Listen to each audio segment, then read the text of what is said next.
하나님 말씀 유다서입니다. 유다서 1장 1절에서 16절까지 말씀을 제가 봉독해 드리겠습니다. 유다서 1장 1절에서 16절 말씀입니다. 예수 그리스도의 종이요 야고보의 형제인 유다는 부르심을 받은 자 곧 하나님 아버지 안에서 사랑을 얻고 예수 그리스도를 위하여 지키심을 받은 자들에게 편지하노라. 긍휼과 평강과 사랑이 너희에게도 많을지어다.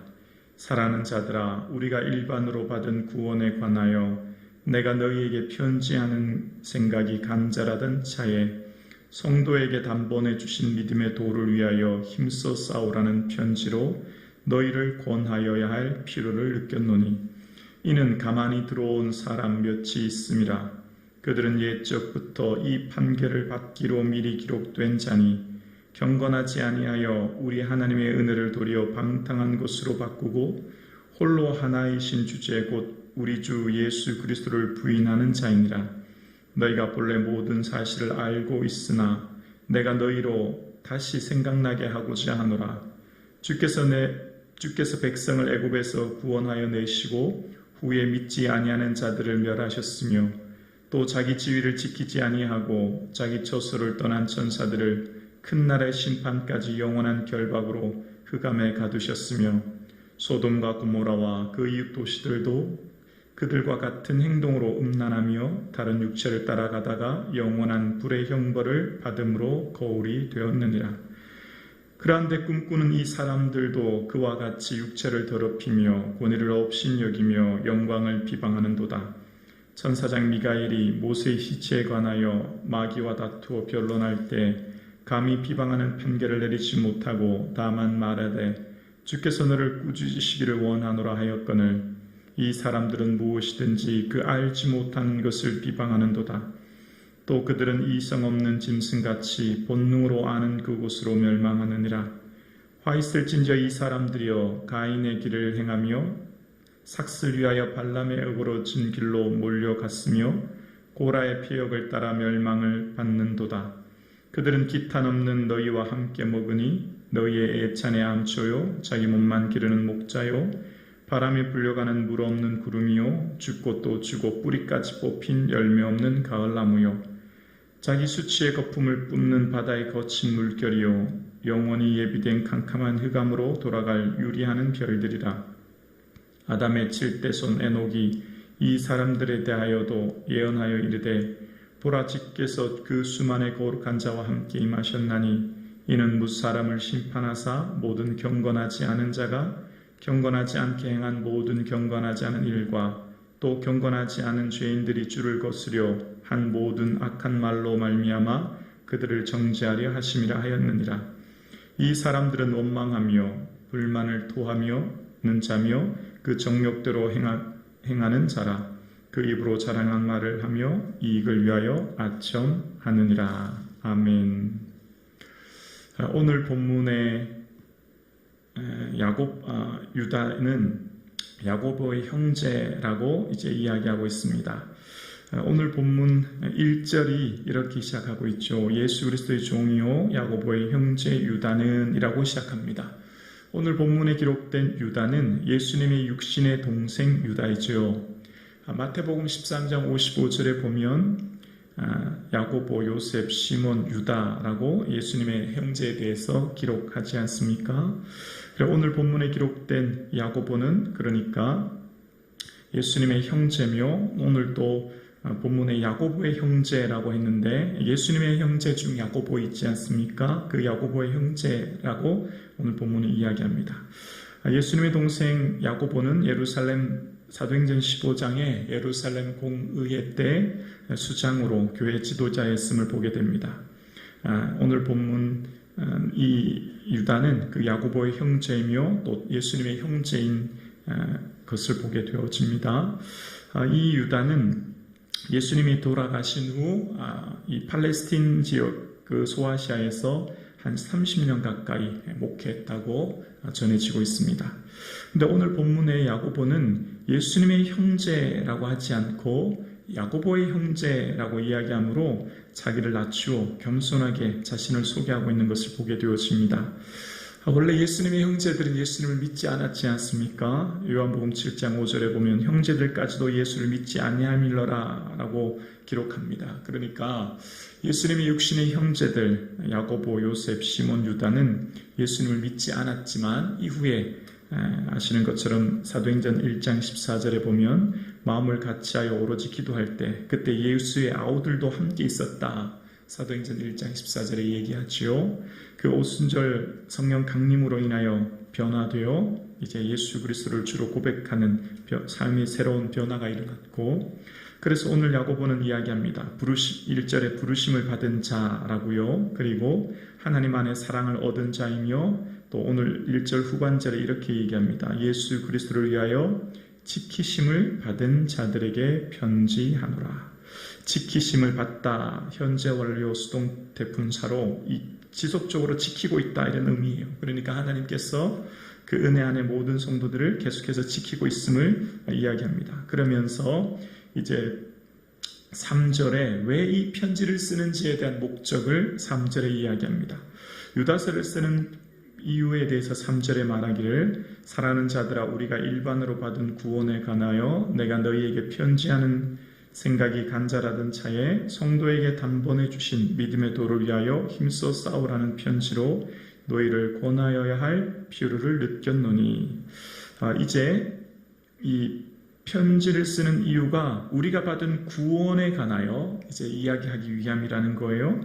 이 세상을 살아가는데 가장 중요하고 가장 시급하고 가장 간절한 것이 구원에 관한 것이죠.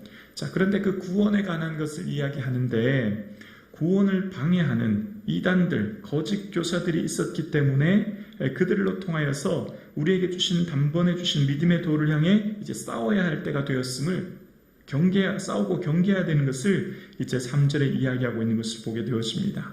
우리가 받은 구원은 마지막까지, 우리의 신앙의 마라톤 경주는 마지막까지 완주하는 것이 중요한데, 그 마지막까지 완주하기 위해서 이 구원을 잘 지키기 위해 특별히 나아가는 데 있어서 이 믿음의 도를 싸워야 된다. 이단과 함께 이단을 경계하고 싸워야 함을 이야기합니다. 오늘 함께 예배드리시는 모든 성도님들, 우리의 믿음이 디모데전서에 보면 믿음에 관하여 파선하였느니라 라고 하지 않습니까? 믿음이 파선되는 경우가 있다는 겁니다. 그러니까 끝까지 잘 완주하고 지키는 것이 얼마나 중요한 것을 알게 되어지죠. 그래서 오늘 유다는 초대교회에 들어온 이단에 대해서 경계하기 위하여 믿음의 도에 대해서 힘써 싸우라 라고 이야기합니다. 그러면서 그 거짓 교사의 특징을 이야기합니다. 4절입니다. 이는 가만히 들어온 몇 사람이 있음이라. 그들은 옛적부터 이 판결을 받기로 미리 기록된 자니 경건하지 아니하여 우리 하나님의 은혜를 도리어 방탕한 곳으로 바꾸고 홀로 하나이신 주제 곧 우리 주 예수 그리스도를 부인하는 자이니라 라고 이야기합니다. 가만히 들어온 몇 사람들, 거짓 교사들, 이단들이 있습니다. 그 이단들은 하나님의 은혜를 헛되이 여기는 겁니다. 그러니까 예수님께서 십자가에 피 흘려 죽으심으로 우리는 대속의 은혜를 받았습니다. 그런데 그 사람들은 이제 우리는 그 십자가의 은혜로 대속함을 받았으니 죄를 지어도 괜찮다. 이제 어차피 우리는 어떤 죄를 지어도 다 용서받을 것이니 우리의 삶은 그냥 방탕한 삶을 살아도 된다라고 하는 거예요. 죄인 줄 알면서 그들의 삶 가운데 어차피 용서받을 것이니 죄를 대수롭지 않게 여기면서 윤리와 도덕에 있어서 매우 방탕한 삶을 살기 시작한 것입니다. 이 뿌리가 어디에서 나온 것이냐면 이때 당시의 시대적 배경이, 이 이단의 뿌리 깊게 내려져 있는 것은 플라톤의 이원론인데요. 물질은 악하고 영적인 세계는 선하다. 물질 세계가 악하기 때문에 몸은 악하고 영혼은 선하다. 이런 이분법적인 생각을 가지고 있기 때문에 영과 육에 대해서 극단주의가 등장한 것입니다. 쾌락주의와 금욕주의가 등장하게 된 거죠.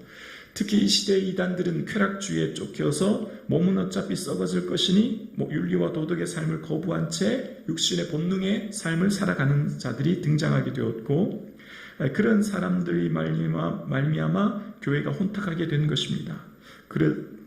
그래서 어차피 그들의 삶은 죄를 용서함 받게 될 것이니 어차피 용서함 받을 것, 죄 되스럽지 않게 여기며 살아가는 그들이 삶을 이야기하면서 그들의 삶에 대해서 4절에 말하기를 우리 하나님의 은혜를 도리어 방탕한 것으로 바꾸었다라고 이야기합니다. 하나님의 은혜를, 이 구원의 은혜가 얼마나 귀한 것인데 그 십자가 구원의 은혜를 도리어 방탕한 것으로, 그들의 삶을 방탕한 것으로 사는 것으로 바꾸게 되었고, 홀로 하나이신 주제, 여기 주제라고 하는 것은 주인이라는 의미거든요. 주인. 그러니까 홀로 하나이신 주인이신 우리 주 예수 그리스도를 부인하는 삶을 살게 되었다는 겁니다.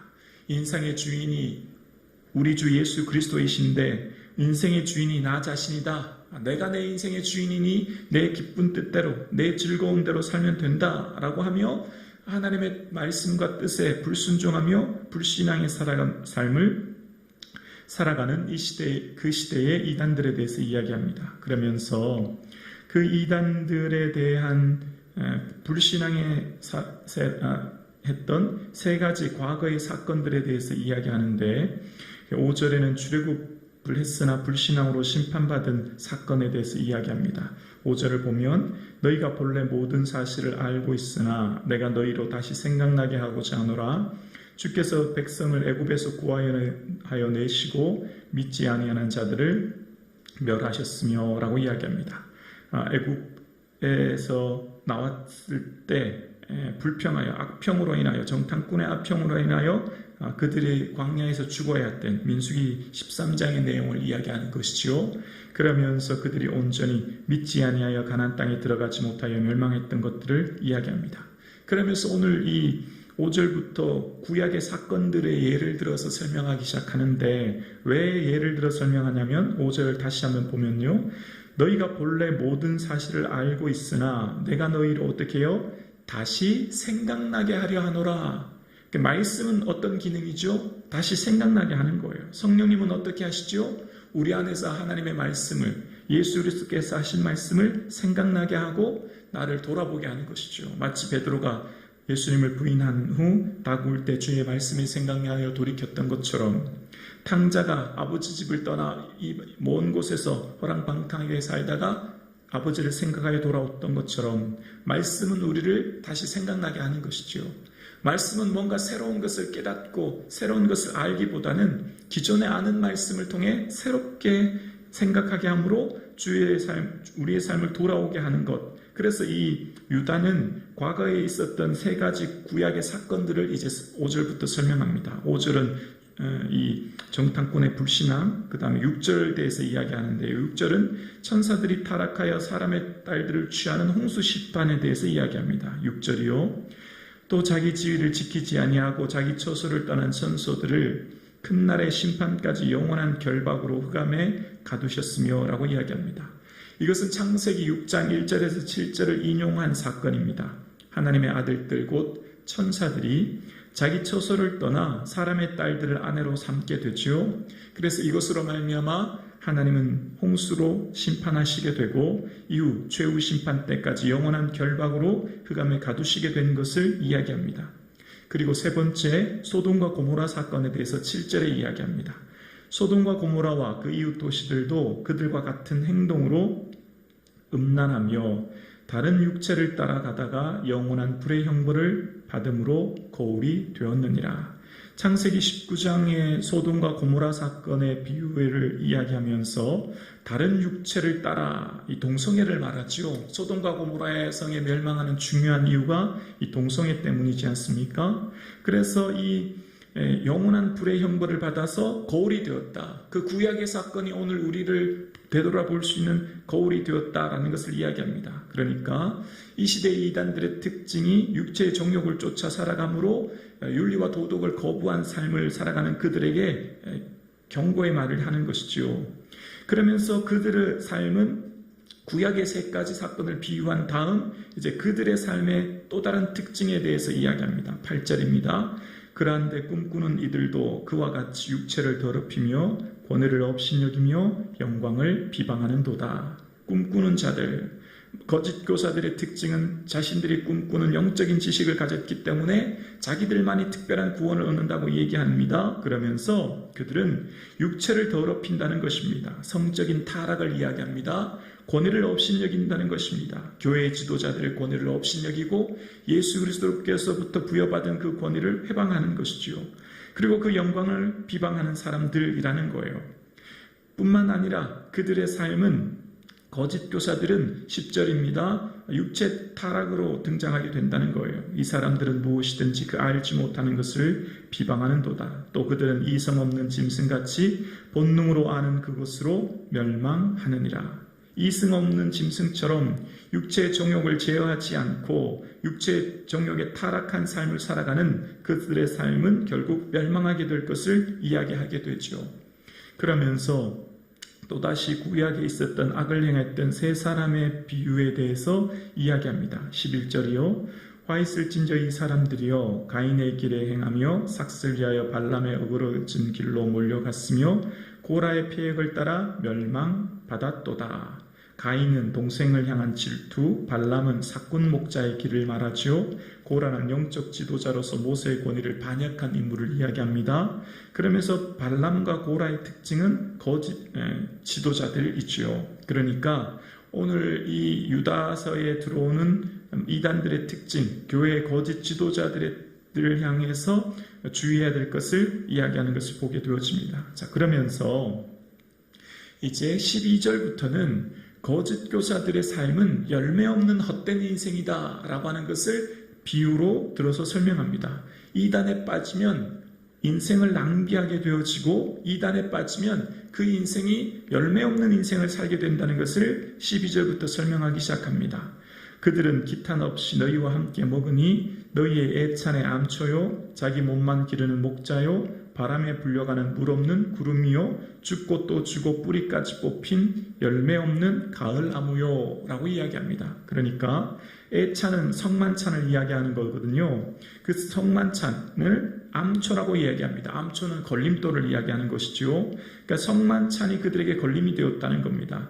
왜요? 기탄 없이 먹었다는 겁니다. 기탄 없다라는 것은 두려움 없이 먹었다는 거예요.